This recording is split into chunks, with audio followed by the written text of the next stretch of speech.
হলো বর্তমান সময়ে বাংলাদেশে সহ সারা পৃথিবীতে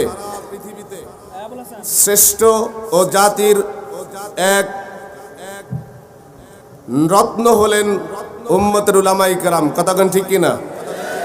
যাদের মধ্যে আছে দেশ ও রাষ্ট্র গড়ার পূর্ণ হাতিয়ার।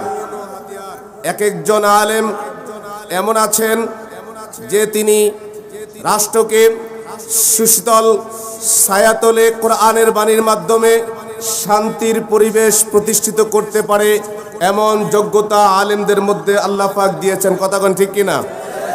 কিন্তু অত্যন্ত দুঃখের সাথে বলতে হয় যে আলেমরা রাষ্ট্রের সর্বোচ্চ পর্যায়ে থাকার কথা, যে আলেমরা প্রত্যেকটা ইউনিয়ন থেকে শুরু করে থানা থেকে শুরু করে জেলা থেকে শুরু করে রাষ্ট্রের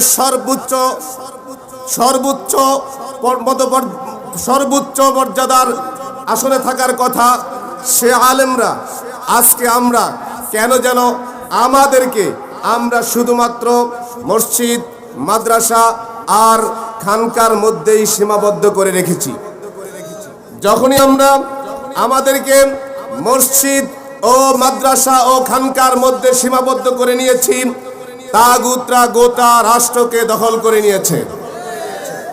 আজ আমরা শান্তি শান্তি শান্তি খুব চিল্লাচ্ছি, কিন্তু দেখা যাচ্ছে আমরা শান্তির পরিবেশ তৈরি করতে পারছি না। কারণ একটাই কারণ, মূল ধারার মূল পর্বে উলামায়ে কেরাম না থাকার কারণে।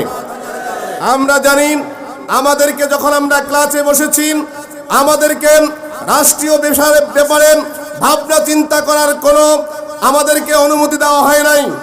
কিন্তু অতিশয় অল্প সময়ের মধ্যে আমি দেখতে পেরেছি ইসলামী আন্দোলন বাংলাদেশ যখন গঠন হয়েছেন, ইসলামী আন্দোলনের সম্মানিত আমির তিনি ইচ্ছা করলেই আমিরে হয়ে পীর সেজে গদিতে বসে তিনি সব বিষয়ে মোটা অঙ্কের টাকা, বিশাল বড় বাড়ি, বিশাল অট্টালিকা সাজাতে পারতেন। কথাগণ ঠিক কিনা? কারণ পীরের ব্যবসা বর্তমানে বাংলাদেশের সবচাইতে উত্তম ব্যবসা, ঠিক কিনা জোরে কন? কিন্তু আমাদের সম্মানিত আমির পীরের খানকায় বসে থাকেন নাই, তিনি তার চিন্তাধারাকে রাষ্ট্রের সর্বোচ্চ নেওয়ার জন্য ময়দানে তিনি ঝাঁপিয়ে পড়েছেন। তিনি ভাবলেন এই পীরের অবস্থান যদি আমি খানকায় বসে থাকি, ইসলামকে সর্বোচ্চ জায়গা তথা সংসদ পর্যন্ত এইভাবে বসে থাকলে আমি আমার ইসলামকে সংসদ পর্যন্ত নিতে পারবো না। সংসদ পর্যন্ত ইসলামকে যদি নিতে হয়, কোরআনকে যদি সংসদ পর্যন্ত নিতে হয়, কোরআনের বাণী যদি সংসদ পর্যন্ত নিতে হয়, উলামায়ে কেরামকে রাজপথে নেমে আসতে হবে। তাই শায়েখ ইসলামী আন্দোলন সম্মানিত আমির তেনারা চিন্তা করলেন, আলেমরা যদি খানকায় আর মসজিদ আর মাদ্রাসায় বসে থাকেন, এটার মধ্যেই নিজেদের যোগ্যতাকে সীমাবদ্ধ করে নেয়, আলেম সমাজের এই অবস্থান থেকে আর বের হওয়ার কোনো সুযোগ নাই, এই জাতিকে মুক্তি দেওয়ার আর কোনো সুযোগ নাই।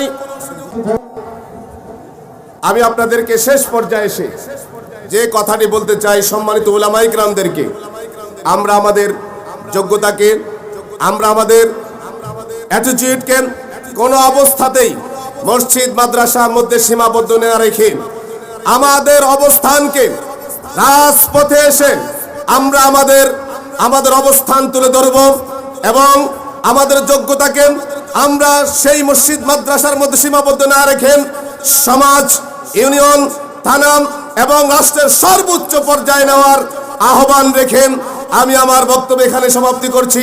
ওয়া আখিরু দাওয়ানা আলহামদুলিল্লাহি রাব্বিল আলামিন। আসসালামু আলাইকুম।